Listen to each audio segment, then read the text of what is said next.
welcome to the Trapital podcast. I'm your host and the founder of Trapital, Dan Runcie. Today's podcast, we're switching things up. I'm going to do a live audio version, a live reading of the most recent essay that I wrote on the OutKast Edge. This essay's gotten a really strong response, and thank you for everyone that's been sharing it, talking about it.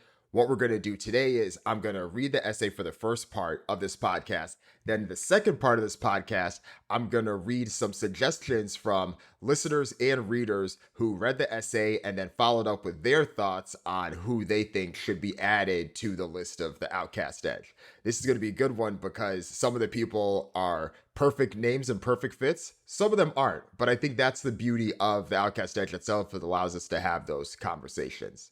So let's go ahead and get started with the audio version of the essay.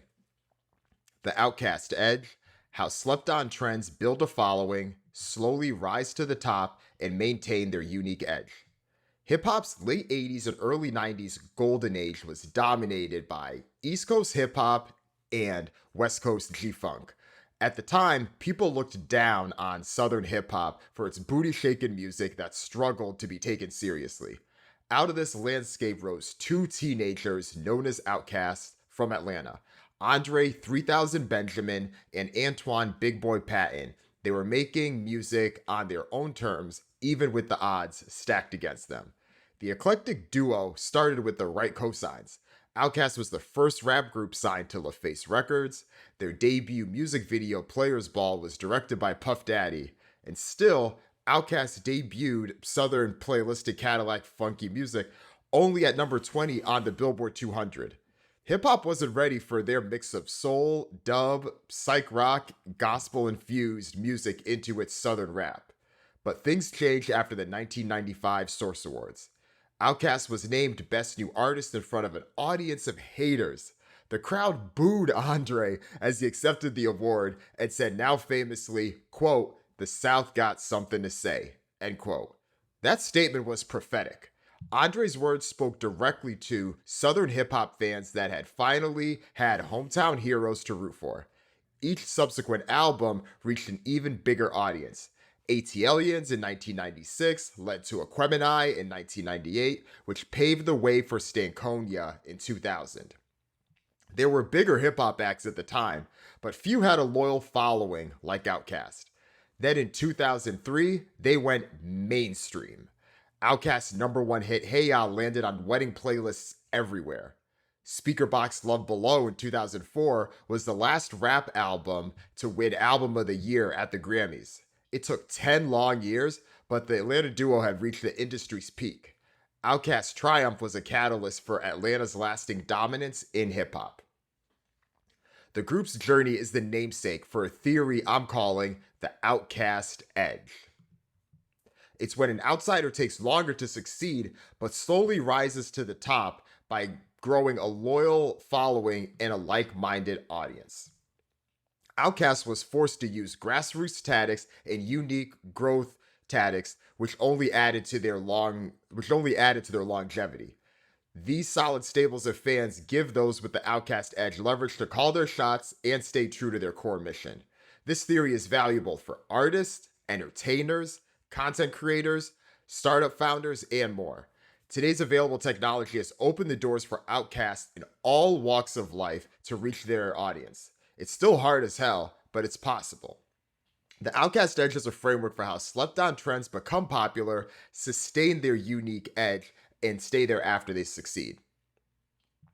The OutKast Edge 101. 3 key parts here. First, create content for like-minded outsiders. In the beginning, OutKast didn't shy away from making music that was hyper-specific to them. Their narratives didn't exist in mainstream media. They had to create their own paths so people like them could be seen. Their music hits different. For the OutKast Edge, the creator's connection to the material must be personal. It invites like-minded fans into a world that builds an even deeper connection. Second, build an audience on independent platforms. Independently released content today is the most common way for true outcasts to grow a community. These types of creators learn where their fans consume content and adapt accordingly. Early on, bigger corporations like record labels, TV networks, publishers are rarely interested in the outsider's content because they often underestimate the market. If those companies are interested, they make lowball offers or want to alter the material in ways that feel inauthentic. If those companies, but those offers get turned down. The OutKast Edge is about honoring yourself and your fans through authenticity. Third, play the long game, persevere, and push through. The OutKast Edge is a long game. In the early days, Outcasts will see their peers rise faster. Those artists will get big interviews on The Breakfast Club while the Outcasts are still selling mixtapes at gas stations. Times get tough both mentally and financially, but they learn from any constructive feedback and keep pushing. The OutKast Edge is the intersection of the three of those. Again, create content for like-minded outsiders, build an audience on independent platforms, and play the long game. Who else has the OutKast Edge? Three big names come to mind. First, Tyler the Creator. He built loyalty with other outsiders through Odd Future's Tumblr page.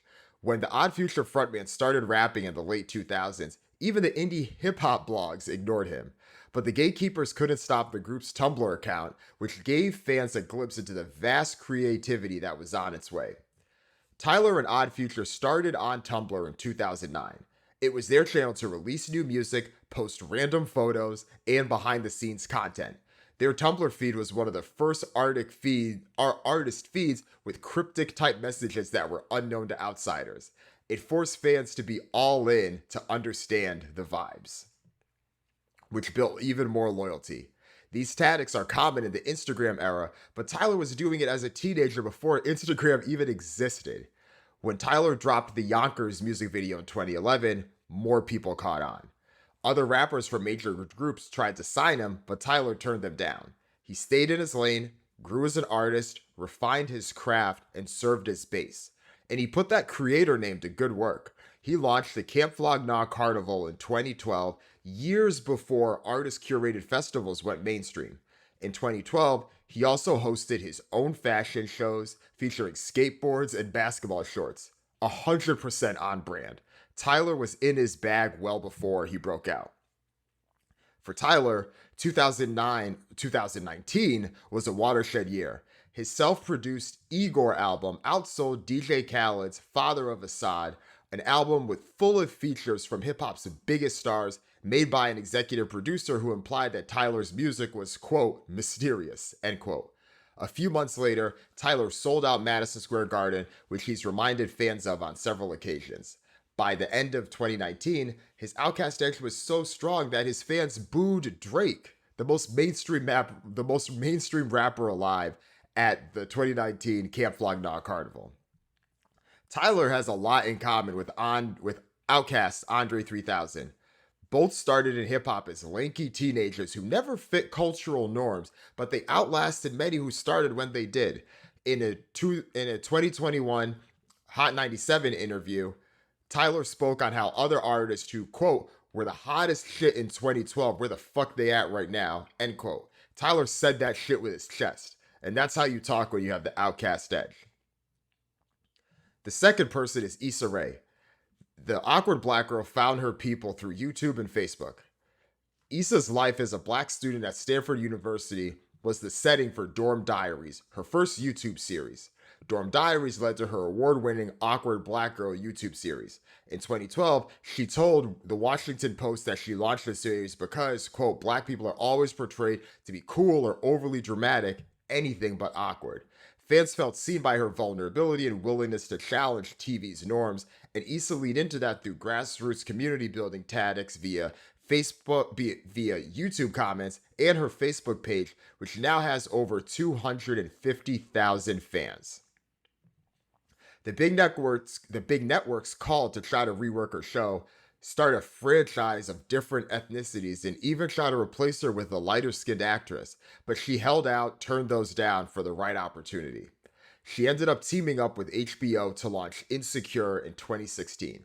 Its success has been a launch pad for a career that includes movie roles, her radio record label, and more. And in 2021, Rae signed an 8-figure overall deal for 5 years with Warner Media. The third is Tyler Perry. Medea reached an overlooked audience with a powerful email list. The 90s were a beacon for black media, but not the kind of media that Tyler Perry made. It took 6 long years of failed plays, homeless stints, and promotional efforts for audiences to finally buy into the character we all know today as Medea. Perry found success when he focused on his customer base, black women at churches. They were his mavens to spread the word to different communities. He also developed a strong email list, which had over 400,000 subscribers by 2004. At the end of his plays, Tyler would ask the audience to text 3 to 5 people they knew in his next tours. Tyler would ask the audience to text 3 to 5 people they knew in his tour's next city to get them to buy tickets. His email list helped his first movie, The Diary of a Mad Black Woman in 2005, become the #1 movie in its opening weekend when box office predictions didn't expect it to land in the top 5. He leveraged its success for the entire Medea film franchise, TV shows from Tyler Perry Studios, and maintained ownership along the way. In 2019, Perry opened the largest film studio in US in Atlanta, Georgia, and in 2021, Forbes named Perry a billionaire. The OutKast Edge evolves with phases of technology. OutKast, Tyler the Creator, Issa Rae, and Tyler Perry each represent different phases of a creator's relationship with technology and platforms. Each phase, they democratize access from the gatekeepers. This lowered the barriers to create content, build a following, and finally give a voice to a community.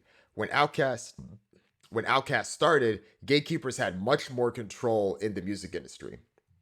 OutKast had to maximize its media moments with memorable quotes, iconic music videos, and classic albums. But by the time Tyler Perry gained traction with Medea in the late 90s and early 2000s, email and texting took his game to a next level. Perry was an early adopter. He didn't have polished email marketing solutions like MailChimp, but that worked to his advantage. He got a head start on others who would have waited and wouldn't have tried until easier to use tools existed. If creators are serious, they will figure things out before the landscape matures. Similarly, if Issa and Tyler, the creator, only relied on email, they may not have reached the same levels of success. In the late 2000s, they leaned into timely Web 2.0 era. In the late 2000s, they leaned into timely Web 2.0 era tools like Facebook, YouTube, and Tumblr to grow their millennial fan bases. In each case, they met fans where they were at.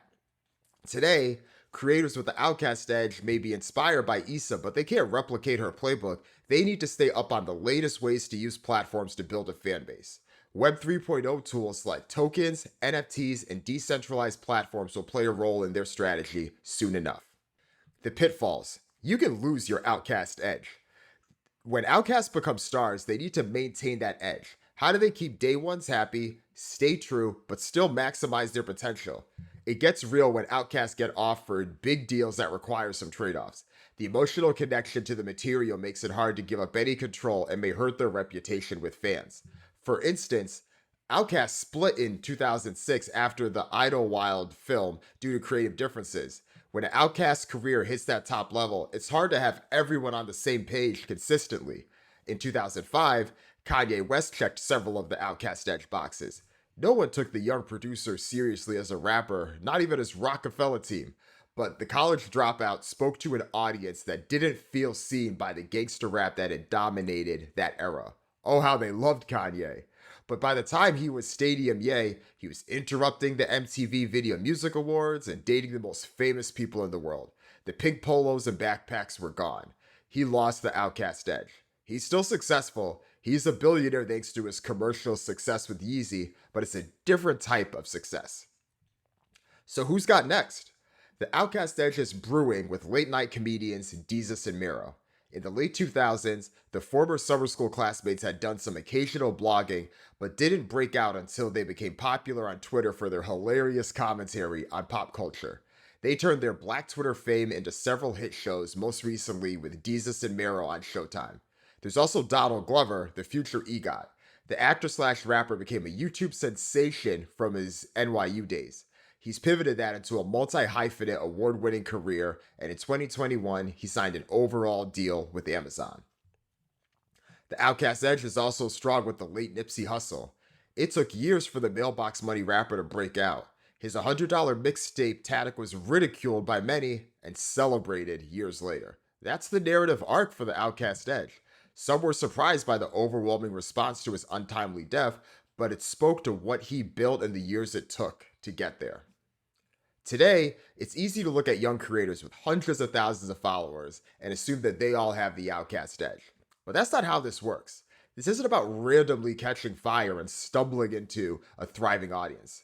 This is about the person who you don't know today has a small and loyal following. But when they do pop, get ready. The groundwork will already be set. We'll look back and see that they had the OutKast Edge all along. So that's the essay. I hope you enjoyed it. As I mentioned, the response has been great. Thanks for everyone that's shared it. I hope you continue to share it. Now, I'm going to pivot into some suggestions from readers and listeners on who they think also has the OutKast Edge. The first suggestion, this was the first reply to the email after I sent it, was someone suggesting that Doja Cat was up next. And Doja Cat's an interesting one to break down in this way because I think that she has some aspects that apply and some aspects that I actually don't think apply. First, she is a product, Doja Cat is a product of the SoundCloud era, and she's a product of this era that we've seen in music for the past decade or so. She was putting her music out there. I think she put her first single out in like 2012. She was using YouTube. She was on GarageBand, and she was using and maximizing viral videos to her advantage. But for her, things didn't really pop until she had that cow video, the Moo one, that went viral. And I think in a lot of ways, she also speaks to this generation because sometimes it's the dumbest shit that you put out that ends up giving you traction, but then it can shine a light on everything else you're doing. On Twitter and on social media, it's what they call a shit post. Someone literally will just say something for shock value and ridiculousness, but even though they put those out there, they still do have good content that at least gives them recognized. And it's part of what I think a lot of people realize is kind of common today. In some ways, it also reminds me of Kanye West putting out songs like that Poopity Scoop song. I forget the actual name of it. I think it's called like Lift Yourself, but stuff like that. Like it's the mix of that, but then him also being able to make the stuff like Donda.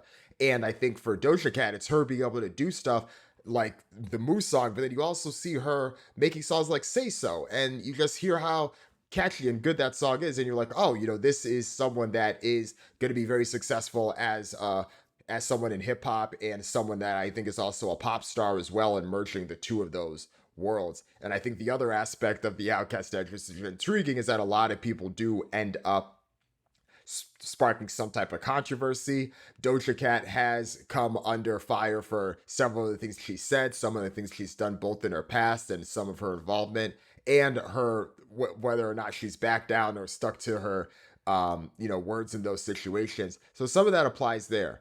The difference, though, and why I don't think that she quite 100% fits, is that there isn't that like-minded audience. I don't necessarily see the Doja Cat fan base the same way that I may have seen the Awkward Black Girl fan base or the Tyler the Creator fan base, because now it seems like in a lot of ways her fan base and her music and her style has very much been lumped into what we've seen from more of the mainstream hip hop and mainstream pop music, given the collaborations and some of the stuff that she's done with some of the other bigger artists that are out right now. So that's the one piece I don't necessarily see with her. The second person is Anderson .Paak.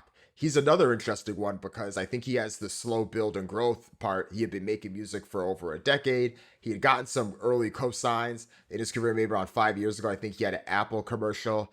And now he has a duo called Silk Sonic with Bruno Mars, who's one of the biggest pop stars in the world right now. Side note, when is that Silk Sonic album coming? Come on, y'all two need to get it together. You keep putting out these good singles. We want to hear it. The thing is, though, thinking about Anderson .Paak specifically, similarly, I don't know if I see that fan base. I definitely feel like there's a type of person that the type of people that I know that are Anderson .Paak fans, and I do see some similarities there, but it's not necessarily this hive or this culture mentality of speaking to someone that isn't being spoken to. That doesn't mean the music isn't great. I think the music's fantastic. I love Anderson .Paak's music, but I just don't see it being the OutKast Edge because it doesn't hit all of those particular elements. The other person here is The Weeknd. That was the third person that's brought up. He's another interesting one because I think that he's a product of the blog era. Of course, I think him blowing up on OVO's blog and his connection to Drake has always been part of the narrative there. But his career, in my opinion, his career has had some of the more traditional ebbs and flows that of someone that relies on the traditional pop machine as opposed to someone that just has that steady climb. Of course, he released the House of Balloons and the trilogy of his mixtapes independently, and there was that whole period where he was a mystery. I've written a whole article about this. I think he's one of the more fascinating people there. The thing is, though, I think he had several of those attempts to become mainstream, but it just didn't pop. And then he was able to rework things. Like that first debut album, Kissland, it didn't quite hit the same way that the past mixtapes did or the albums after that. But by the time he came out with that second album, The Beauty Behind the Madness, that's the one that had The Hills and Can't Feel My Face on it. We were able to see the pop star evolve into everything else that he's been able to do today. And with him having the biggest hit of 2020 with Blinding Lights, him performing at the Super Bowl, and just the controversy of him not getting any Grammy nominations, I think in many ways added to the allure of a lot of the things that he's done. Not quite OutKast Edge, but I mean, I think he's just been still someone that's very fascinating to study as well. The next two are going to be ones that are outside of hip hop but are interesting to break down. Someone brought up Tesla, the company, Elon Musk's car company. And I think, believe it or not, there is a case to be made here because there is a vibe with Tesla. Elon Musk created this company, and given the hype and everything for electric vehicles, I think he's spoken, hit that market in a way that some of the other EVs were not doing. And there's clearly a type of person that's attracted to Tesla. Elon Musk has been able to brand himself as this celebrity and this enigmatic figure that people either love or hate, but those people that love do love, and a lot of them do end up driving Teslas as well. So there's a stigma, there's a thought, even the things like that session they had where he had that Cybertruck thing and he had like thrown the thing and then broke the thing in the window. Like that's the kind of stuff that they love. So it taps into that, using technology in different ways. And if we're being honest, it did take a while for Tesla to pop. Those first few years were a struggle. A lot of people didn't buy into it. They didn't think he was going to be successful. And then Elon had came out with that story in July of 2021 that he had tried to sell Tesla to Apple, and he was trying to sell it for a sixth, or not a sixth, but 6% of the value that it had in July 2021. Apple didn't necessarily confirm the details, but hearing Elon tell that story, it does confirm a lot of the things. So yeah, I'll admit there's a bit of that OutKast edge with Tesla. The next one is Dave Portnoy from Barstool. And I think this also has some elements here because if we're being honest, Barstool was started as this thing to speak to this culture of bros, especially, starting off in the New England, but then reaching bros nationwide in the US who felt that ESPN and Fox and all of the other more traditional broadcasting cable sports networks weren't delivering news in the way that they wanted to. And Barstool and Portnoy were able to lean into that. Some of those things they've gotten, in trouble and, in hot water for, but a lot of that they've leaned into as well. And so has their fan base. I mean, their whole Saturday for the Boys thing is a testament to this. And I think that they've leaned into that. It did take a while for Barstool to pop as well. I think they were, the blog, it's maybe not even as a blog. I think it starts like a newspaper in like 2003, and then it turned into a blog. And now, it's this big podcast network and gambling hub. So they definitely have a lot of these things as well. Someone here had mentioned Frank Ocean, and I think that's an interesting one. I don't think he has the OutKast edge, but I understand why people might think that way. I think it's quick to think that just because of the connection that he had to Odd Future and of course Tyler. But I think the rise in the career of Frank Ocean is very different from Tyler. Tyler said himself, like for years, people just dismissed him like, oh, he's weird. Like, you don't want anything to do with him. And you could tell that is something that, still does like sit with him to a lot of extent, thinking about how people have treated him. I think Frank is different because if we think about it, Frank has in many ways been very beloved since he came in hip hop. Nostalgia Ultra mixtape dropped, beloved. People worship that. Channel Orange, the same thing. He got early cosigns from Jay-Z and Beyonce. He was on the Watch the Throne album. He had written music for some of the biggest names in hip hop before he even broke out. So I know that he has a rabid fan base. I know that there is a bit of a like-minded audience, and I know just given some of the ways that he has challenged norms, and obviously he's doing things a bit more independently now with this Boys Don't or I forget the exact name of the label. I think it's Boys Don't Cry, but I forget exactly. But the way that he's been doing those things, I think, is been pretty cool. And I do think that he has some of those aspects, but like I said, I just don't think that he had all of that to that same extent. Another person that I think, this is for my personal list now, is Ziwe. This is Ziwe Fumido. She calls herself the comedic pop star, but she had that show on Showtime. A few months ago.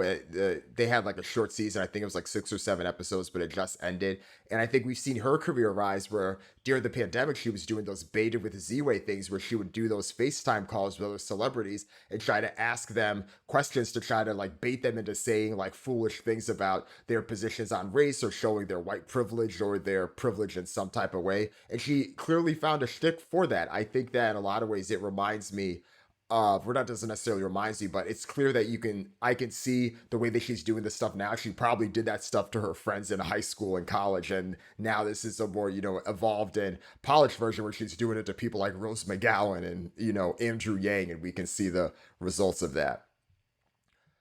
Another one I'll add to the list here is Griselda.